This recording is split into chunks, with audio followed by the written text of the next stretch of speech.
Hello दोस्तों, मैं आपका दोस्त रवि शर्मा एक नए वीडियो के साथ आपका स्वागत करता हूं। आज अतिथि शिक्षकों के लिए उनके पोर्टल पर एक नई जानकारी अपडेट कर दी गई है।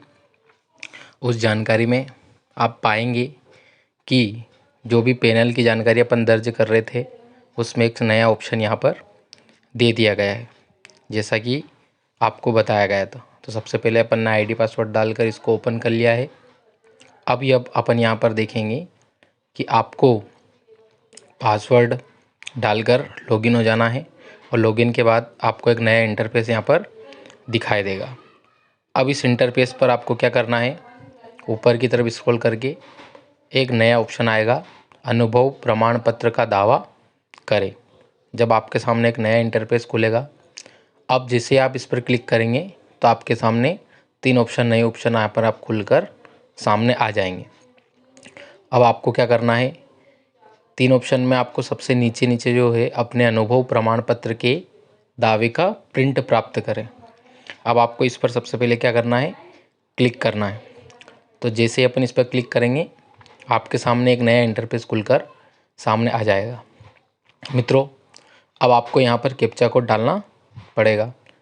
तो यहाँ पर लिखा है कि voice all resident experience claim form. जैसे आप यहाँ पर कैप्चा कोड डालोगे आपके सामने एक नया इंटरफेस निकलकर सामने आ जाएगा।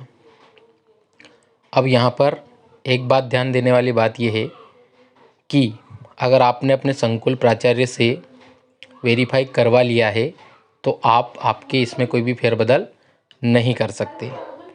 अब आपको क्या करना है, फिर अनुभव प्रमाण पत्र पैनल की जानकारी दर्ज करें में आप देखेंगे कि यहाँ पर एक नया ऑप्शन आपको जोड़ दिया गया है, अध्ययन किए गए पैनल की जानकारी बदले।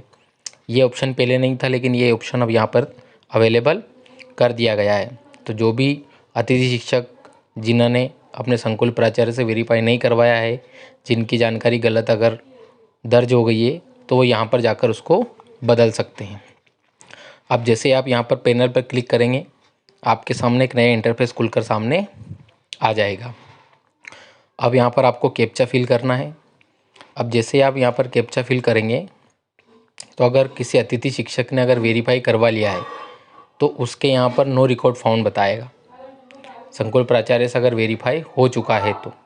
और अगर संकुल प्राचार्य से वेरीफाई नहीं हुआ है तो अगर आपने कुछ गलती से कुछ दर्ज हो गई होगी तो आप यहाँ पर उसको चेंज कर सकते हो। अब आप यहाँ देखोगे कि अब यह यहाँ पर मैंने यहाँ पर कैप्चा कोड डाल दिया गया है। अब आप यहाँ पर देखोगे कि अगर किसी गलती के वश मान लो पैनल में आपका आप SS2 में पढ़ाते तो या आप SS3 में पढ़ाते और आपकी SS2 हो गया है और वो जानकारी लॉक हो गई थी, लेकिन अब यहाँ पर एक ऑप्शन है यहाँ पर दे दिया गया है कि आप उसको एडिट यहाँ पर कर सकते हो। मान लो आपने SS2 इंग्लिश में पढ़ाया है और आपका SS2 मैथ्स हो गया है, तो अब यहाँ पर आपको सही करके check for change and lock पर आपको क्लिक करना है। और जैसे आप यहाँ पर क्लिक करोगे तो नीचे एक ऑप्शन यहाँ पर दिखाई देगा, मैं प्रमाणित करता हूँ कि मेरे द्वारा जानकारी का परीक्षण कर लिया गया है, किसी प्रकार की असत्य त्रुटि पाए जाने पर इसका मैं स्वयं जिम्मेदार रहूँगा। यह यहाँ पर आपको एक ऑप्शन यहाँ पर देखने को मिलेगा। तो साथियों, अतिथि शिक्षक के लिए बहुत ही बड़ी खबर है। अगर यहाँ पर आपने गलत पैनल दर्ज कर दिया है तो आप उस पैनल को वहाँ पर जाकर वापस सही कर सकते हो। लेकिन ये कब सही होगा, जब अगर आपने संकुल प्राचार्य से वेरीफाई नहीं करवाया। अगर आपने संकुल प्राचार्य से वेरीफाई करवा लिया होगा तो आपको यहाँ पर नो रिकॉर्ड फाउंड लिखा हुआ आएगा। तो जितने भी शिक्षक साथी हैं, जितने भी अतिथि शिक्षक हैं, जिन्होंने अपना पैनल अगर कहीं गलती से दूसरा पैनल अगर चढ़ गया हो तो नया ऑप्शन अब यहाँ पर GMS पोर्टल पर आपको उपलब्ध करा दिया गया है।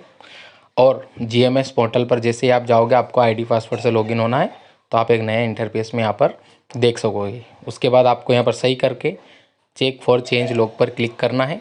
और जैसे आप यहाँ पर क्लिक करेंगे आपके सामने एक नया इंटरफेस यहाँ पर खुलकर सामने आ जाता है। तो साथियों, ये बहुत बड़ी खबर है।